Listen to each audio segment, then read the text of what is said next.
Mike Byerly said, hey, this is coming down the pike. You guys need to know about this. And he worked with us. We had a meeting. We formed Stand By Our Plan, but none of this would have happened without Commissioner Mike Byerly. And Commissioner Byerly believes that it's the duty of elected officials to inform the public about things that affect them. Mike.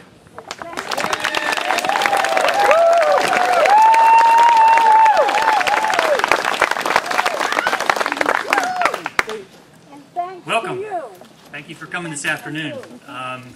We're going to lay a lot of information on you in a fairly short period of time. We've got 3 speakers. You saw the kind of saying that we had on the card there, that knowledge is power.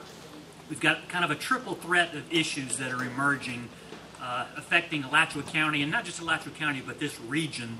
But this is kind of ground zero, eastern Alachua County, where we are today, where 3 issues are kind of coming together. I'm going to talk to you a little bit about the Plum Creek Weyerhaeuser issue. The next speaker is going to speak about I-75 and the Jacksonville to Tampa toll road issue, which one of the things they're considering is to come right through this part of the countryside, and also the phosphate mines in Bradford, Union County. So we've got more information, all this stuff. If you missed some of it, it's in writing. We've got brochures, pamphlets, everything. Take it, get tapped in, and help us kind of take control of the fate of this part of the community. And before I get started about the Plum Creek part, and I'm not going to speak too long because we want to leave room at the end for questions and answers, I guess I need to talk a little bit about corporate mergers and acquisitions. As you all know, it's no longer Plum Creek. It's Weyerhaeuser. But we made all these beautiful shirts that say Plum Creek on them, and we've got all our yard signs, and we've got our brand, and we're going to stick to it. You know, a rose by any other name will smell as sweet, and an outhouse by any other name still smells like an outhouse. And you know, corporations like to kind of shift their brand and walk away from some of the mess they've created, like Adena Springs down in Marion County, Sleepy Creek now, or something like that. So we're not going to let them get away with that. We're going to transition to Weyerhaeuser, but we're still calling it Plum Creek, maybe Plum Creek / Weyerhaeuser. So I'm going to try to do this without my glasses, and I'm going to move through this pretty quick. I mentioned the 3 issues that are kind of confronting this part of the community, but I'm going to encourage you to see the commonality in those issues, how they're all shared, not just what's kind of causing them all to kind of happen at the same time, but the same way that we go about addressing them all as citizens. The problem's coming from the same kind of source, and the solution is the same. And I got to say, that's the most interesting accompaniment I have ever had of any speech I've ever given anywhere. So I'm going to try to stay focused here.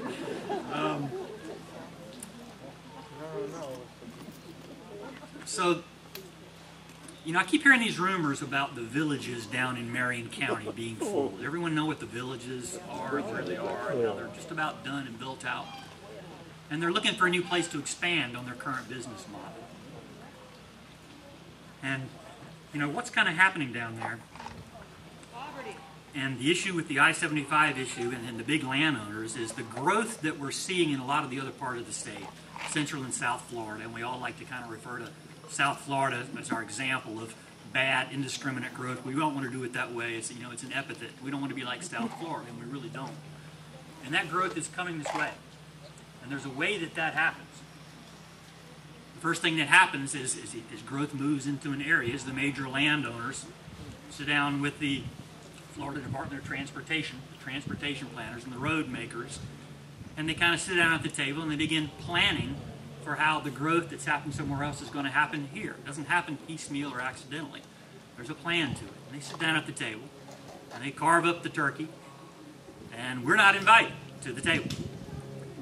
You have to invite yourself. You have to elbow your way into that meeting, because like they say, if you're not at the table, you're on the menu. And what's happening here affects all of us directly, and we're hearing about it peripherally through groups like Stand By Our Plan, like Sierra Club, like hopefully your local elected body.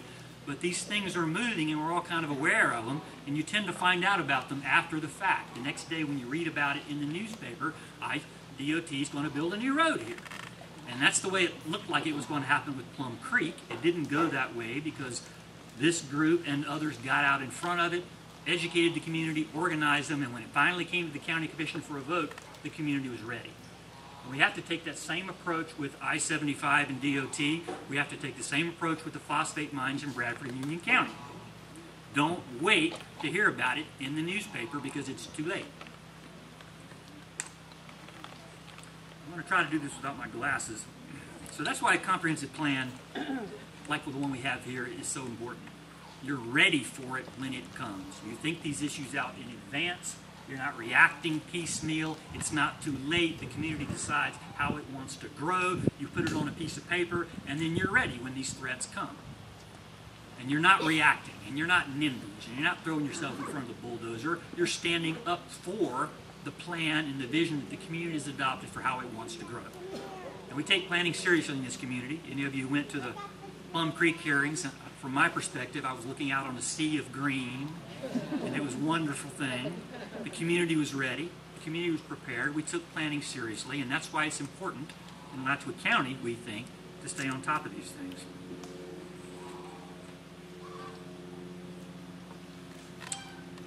And the plan, you know, it doesn't just, it not only designates areas for growth, it recognizes that there are different parts of the community. We have cities, we have suburbs, we have countryside, and people choose to live in these different places, and they have a certain expectation for what their life is going to be like when they're there.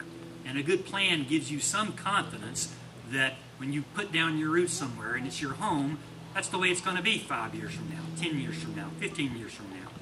If you like to live out in the countryside and you move out in the countryside, you have a right to a certain expectation it's going to remain countryside for the foreseeable future. We're going to have growth, we're going to have change, but our plan kind of indicates where that's going to happen. And if you choose to live there on that growing kind of suburban periphery, you know that's where the growth and development is going to happen. That's a part of your life. You choose that. So the plan gives us some certainty and some surety about what the future is going to be like. So,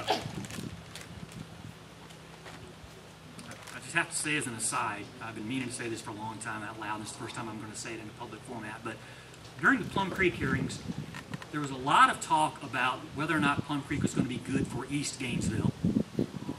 Plum Creek spent a small fortune kind of presenting the issue as Plum Creek you're either for or against good development in East Gainesville, and they're going to help East Gainesville somehow, and it's going to help that community.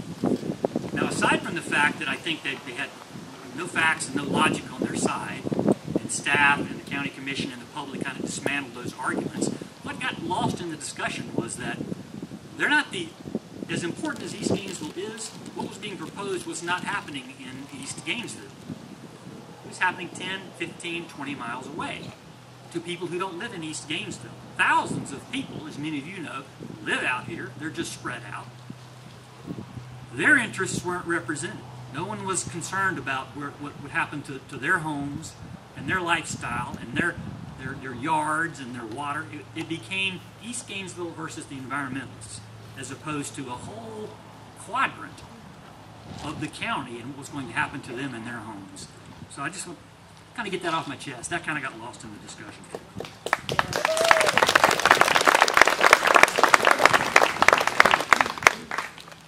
So we have our comprehensive plan, but it's only as good as the people who actually craft the laws and ordinances, and that's your elected officials. It's the people that you all send into office. And the commission, I think, obviously the county commission made the right decision, but the vote was 3-2. So that brings us to where we are now with Plum Creek, or Weyerhaeuser, Plum Creek / Weyerhaeuser. TCW, we'll call them that. They're running a couple of candidates against two of the incumbents who are running for re-election. I'm running for re-election. Robert Hutchinson is running for re-election. And we both have challengers. My challenger's name is Kevin Thorpe. He was a member of the Plum Creek Task Force, very outspoken supporter of Plum Creek, very outspoken critic of the county's comprehensive plan. There are no constraints or any constraints of any kind against an applicant resubmitting an application whenever they wish for a land use decision like the one that we were considering here. So if either of those two challengers wins, Plum Creek will be back before the county commission in short order, resubmitting probably essentially the same application. They'll probably get the same recommendation for denial from county staff more than likely because the comp plan wouldn't have changed. But the county commission will be free to do whatever they want at that time. So no matter what you think about me or county politics what I really want to emphasize to everyone today is that this election, August 30th, is about the Plum Creek issue, and it is about the comprehensive plan more than anything else. It's a mandate. It's a chance for you, the community, to actually vote directly in a very real sense on the Plum Creek situation. It's out of the County Commission's hands now. So bear that in mind when you go into the polls August 30th. And by the way, I just have to say we're going to keep reminding you of this today. August 30th is when the election is, not November. The Democratic primary is when things are decided generally in Alachua County, because we're primarily a Democratic county. And so whoever wins the Democratic nomination for the County Commission will be the winner. And the way that plays out is that within the Democratic primary, you usually have a very conservative Democrat with a lot of Republican support, and then you have the more Democratic Democrat who doesn't enjoy that support. And that's what you get here. I would encourage you to pay attention to the two races I just told you about and follow the money. Any of you get that interesting phone poll recently? Kind of a push poll. It's asking about what a terrible person I am and what a wonderful guy my opponent is, and if you know that, would you be more likely to vote for them, kind of thing? Okay. No disclaimer. Apparently not funded by the Thorpe campaign, we believe. Well, you can guess who it's probably funded by. It can be funded by anyone with deep pockets. So it's going to be that kind of campaign. It's going to be gritty. It's going to be dirty. But August 30th is when it comes to a head. I want to skip that part. I'm going to be doing our campaign's going to be doing a lot of phone calling and door knocking and walking this time, primarily out here in the eastern part of the county. We think that the key to victory is to get people who perhaps don't participate as much as they usually do to understand what's at stake this time around. 20,000 people will vote, perhaps, in the primary.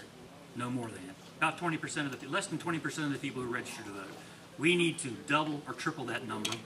If the people in the eastern part of the county, the rural part of the county, these 10 precincts out here, get active, get vote, at least at twice the numbers that they usually do, we're going to win. If we don't, it's going to be very, very hard because there's a lot of money on the other side. So I'm going to be knocking on doors. I'm going to come up your driveway, and I know we're out in the countryside here, and it's a little sketchy sometimes, going door to door.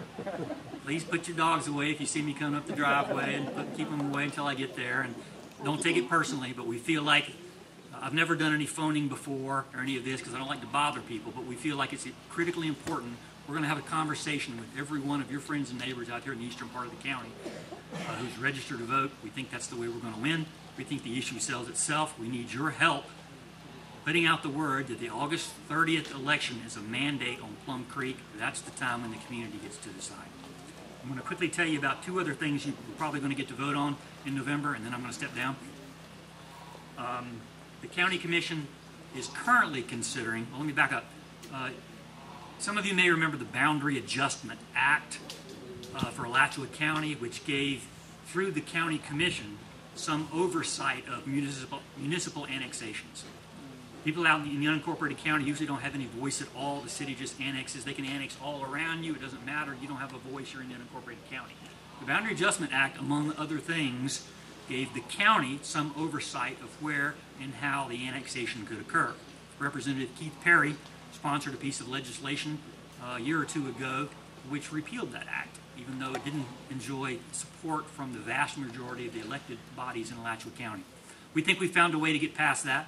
We can restore a substantial part of the good parts that give the unincorporated area residents some voice through their county commission to oversee annexation. We're going to put it to a vote of the people to put it into our county charter.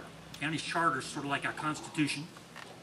And if you get to speak directly and the voters approve, it will become a part of our charter, and it will be safe from any future efforts by Perry or others, and it would allow the county commission to have some say in how annexations occur. The county commission will consider this at our May 24th meeting. That's this Tuesday. If you're able to attend, to indicate that annexation is an important issue for people who live in the unincorporated county, we could use some backup. May 24th at the County Administration Building at 9 a.m. in the morning. Probably won't get to it until later in the morning. So that's going to happen. Watch for it. We need 4 county commissioners to vote in support, and if they do, you'll get to vote on it in November. So watch for that. That's what that's about. And then the other thing is the land conservation referendum. We're putting before the voters in November an extension of the wild places, public spaces. It will be a sales tax issue for land conservation. It will be an extension of the program that we did before. And I just want to emphasize, in general, I support land conservation. I know many of you do too. But I want to point out the relationship between that and this Plum Creek Warehouser issue. Because ultimately the way you win against a corporation like that is you're going to have to buy the critical lands and bring them into public ownership. Don't have to buy it all. A lot of their land is completely undevelopable. 40% of it's already set aside and protected through permanent conservation easement anyway. But the area where we're standing and the surrounding areas and the place where they wanted to build their 2 new little cities, the kind of money we can raise through a local land conservation referendum can buy them out, put that into permanently protected status. They can still perhaps do logging and hunting and other things on the land, but they wouldn't be able to develop it. We buy their development rights. So watch for that. It's very important. If that gets passed in November and we win the elections this November, we've got a very solid game plan for dealing with this problem permanently.